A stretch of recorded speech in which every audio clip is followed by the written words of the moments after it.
What if I told you that the most dangerous man on the WWE roster just got hit with a punishment so severe, so unprecedented, that even the people who handed it down looked like they weren't sure they were making the right call? What if I told you that Nick Aldis, a man who has seen everything in this business, a man who has been in the trenches, who has bled for this sport, who understands the chaos that comes with professional wrestling, looked into the camera with those cold, calculated eyes and made a decision that shook the entire locker room to its foundation? Ladies and gentlemen, Jacob Fatu has been suspended. And the story of how we got here? It is one of the most jaw-dropping, pulse-pounding chapters WWE has written in a very long time. So settle in, because we are breaking this down from every single angle, and by the time we're done, you are going to have a completely different understanding of just how volatile, how terrifying, and how genuinely unpredictable the Samoan Werewolf truly is. Let's set the scene, because context matters here. You cannot just drop a headline like Jacob Fatu suspended after vicious attack on WWE security and not give the people the full picture.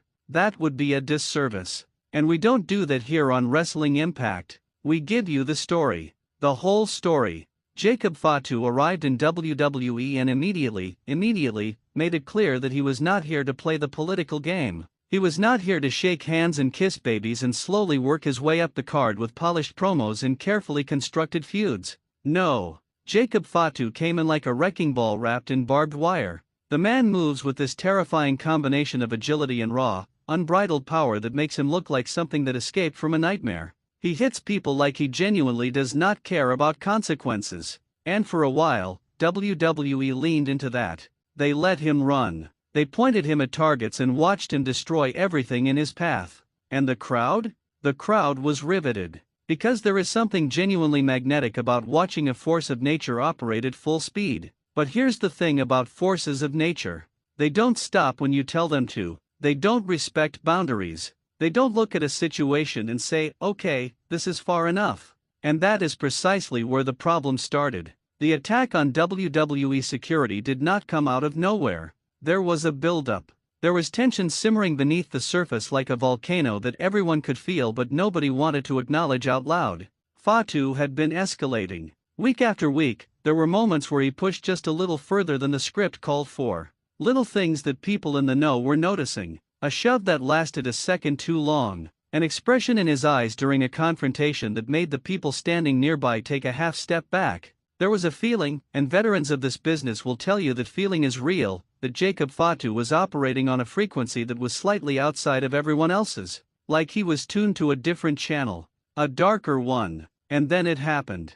The details of the incident itself are striking. WWE security, the men and women whose entire job is to manage the controlled chaos of a professional wrestling environment, found themselves in the path of Jacob Fatu at a moment when Jacob Fatu had clearly decided he was done being managed. Whether it was a confrontation that escalated, whether Fatu felt disrespected, whether something triggered that switch inside him that his opponents in the ring know all too well, whatever the cause, the result was a physical altercation that sent shockwaves through WWE headquarters. Security personnel were not wrestlers. They were not trained to absorb what Jacob Fatu brings. And what followed was described by multiple people present as genuinely frightening. Not theatrical. Not worked. Frightening. Word traveled fast. In the wrestling business, it always does. By the time the dust settled, the conversations happening in the backstage corridors of WWE were intense. People were asking the same question from different directions. What happens now? Enter Nick Aldis. Now, let's talk about Nick Aldis for a moment, because this man's role in this situation is absolutely crucial and it deserves the attention it's due. Nick Aldis as SmackDown General Manager is not just a figurehead. He is not a prop.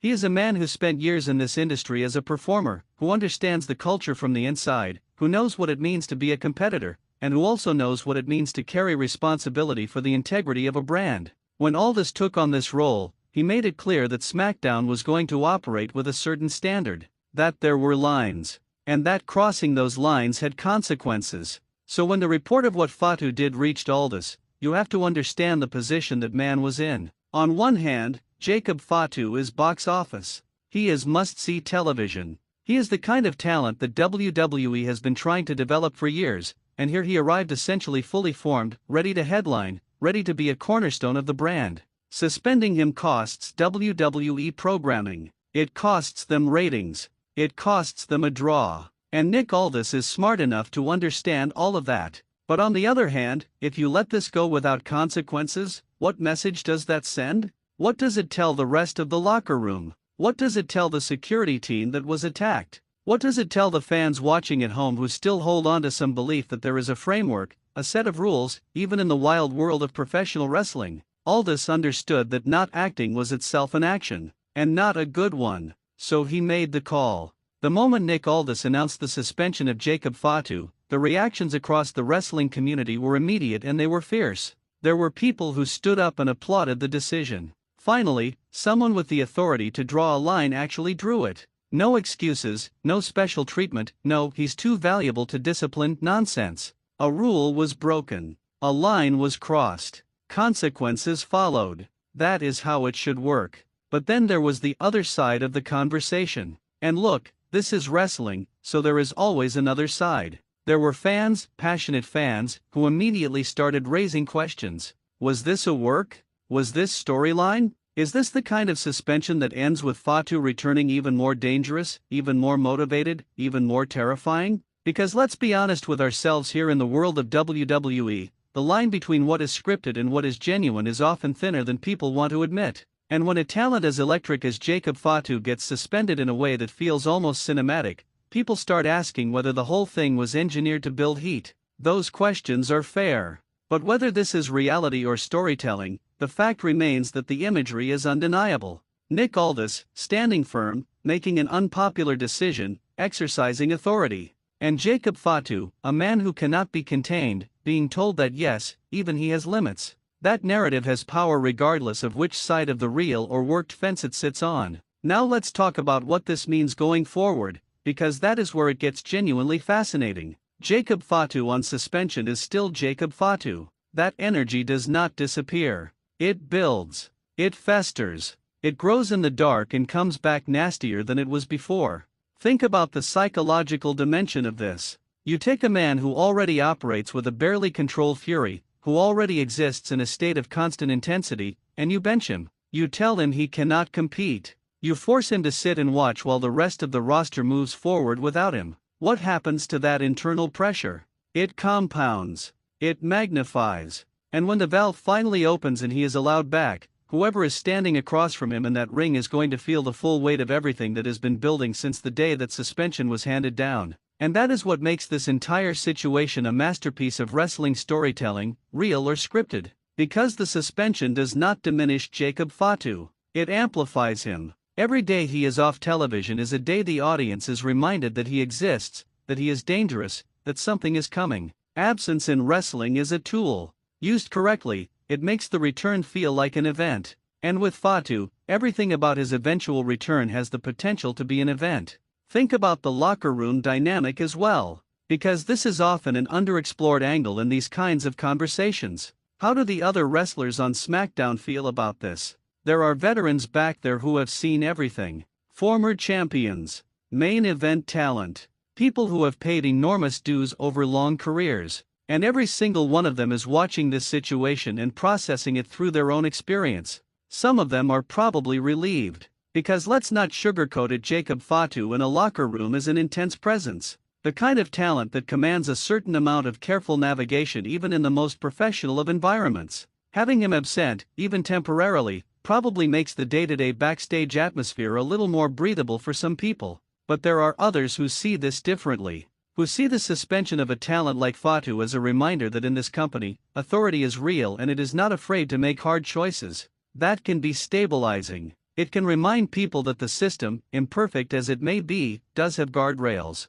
And that Nick Aldis is a man willing to enforce them at personal and professional cost. The fans, though. Let's spend a moment with the fans, because they are the heartbeat of everything in this business. And the fan reaction to this situation has been absolutely electric. Social media lit up the moment the news broke. You had one camp screaming that this was the right call, that nobody should be above consequences, that WWE had to protect its people even when it cost them a top star. And you had another camp who were genuinely devastated, who had been watching Fatu's run with this kind of wide-eyed disbelief at what they were witnessing, who felt like someone had turned off the most compelling show on television right in the middle of the best season. And both of those reactions are valid. Both of them are real. And together, they tell you everything you need to know about the magnitude of Jacob Fatu's presence. You don't generate that kind of divided, passionate, emotionally invested reaction unless you matter.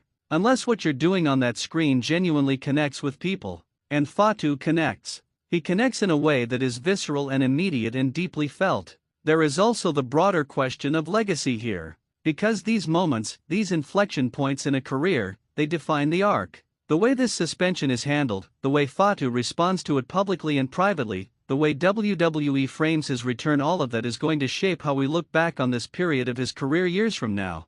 This is one of those chapters that could go in a lot of different directions. It could be the moment that humbles a talent and transforms him into something even more complete, even more dangerous, even more layered. Or it could be the moment that reveals character, that shows us what Jacob Fatu is truly made of when adversity is not happening in a ring with referees and cameras at planned angles, but when it is happening in the real corridors of his career. Nick Aldis made a decision. Jacob Fatu now has to decide what he does with it. And that, ladies and gentlemen, is the story that we are all going to be watching unfold. Not just the matches, not just the physicality, but the human drama beneath it all. The question of whether the most dangerous man in WWE can channel his darkness into something sustainable, something brilliant, something that doesn't consume everything around it, including his own future. Because make no mistake, the ceiling for Jacob Fatu in WWE is enormous. We are talking about a man with the athleticism of someone half his size, the power of someone twice his frame, and a psychological presence that very few wrestlers in history have been able to match.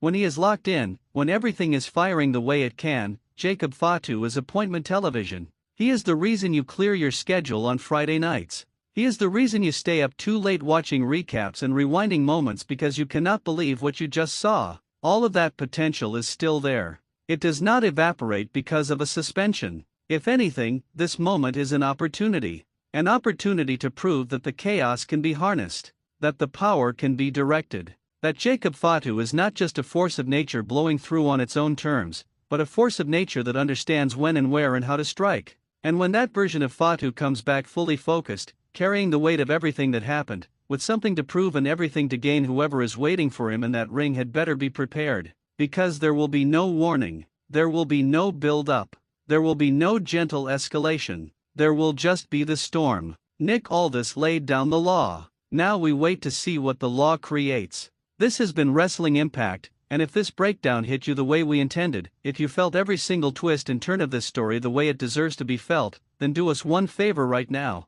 Hit that like button, because it costs you nothing and it helps us more than you know. Drop your thoughts in the comments below, we want to hear from you. Do you think the suspension was the right call? Do you think this is a work? Do you think Jacob Fatu comes back more dangerous than ever? Tell us. The conversation down there is always incredible because this community is incredible. And if you are not yet subscribed to Wrestling Impact, what are you doing? Smash that subscribe button and turn on notifications so you never miss a moment, because in this business, stories move fast, and we are here every step of the way breaking it all down for you. We'll see you in the next one.